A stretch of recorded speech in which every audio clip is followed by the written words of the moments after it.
बालमित्रांनो, ओळखलात का मला? माझ्या या पोशाख आणि या गुलाबाच्या फुलावरून तुम्ही मला नक्कीच ओळखलं असेल.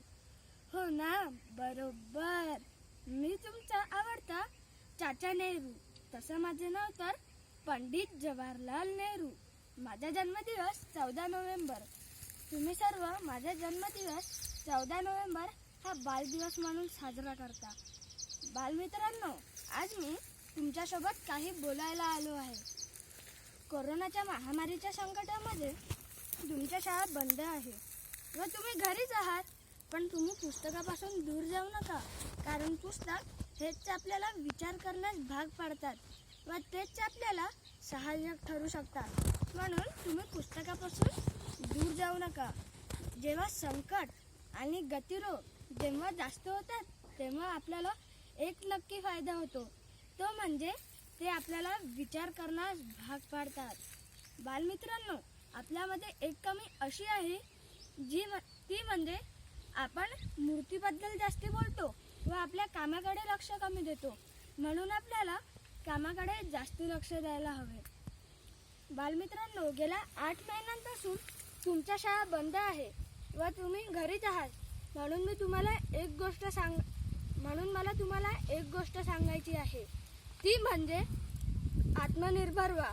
स्वतःचे काम स्वतः करा.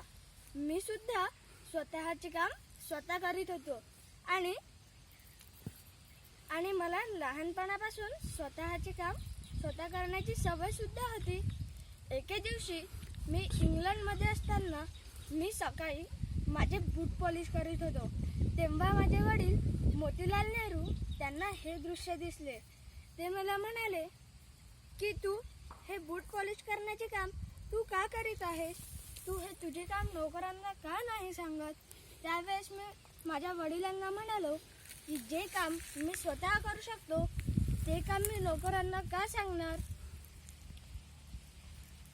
ते काम मी नोकरांना नाही सांगणार.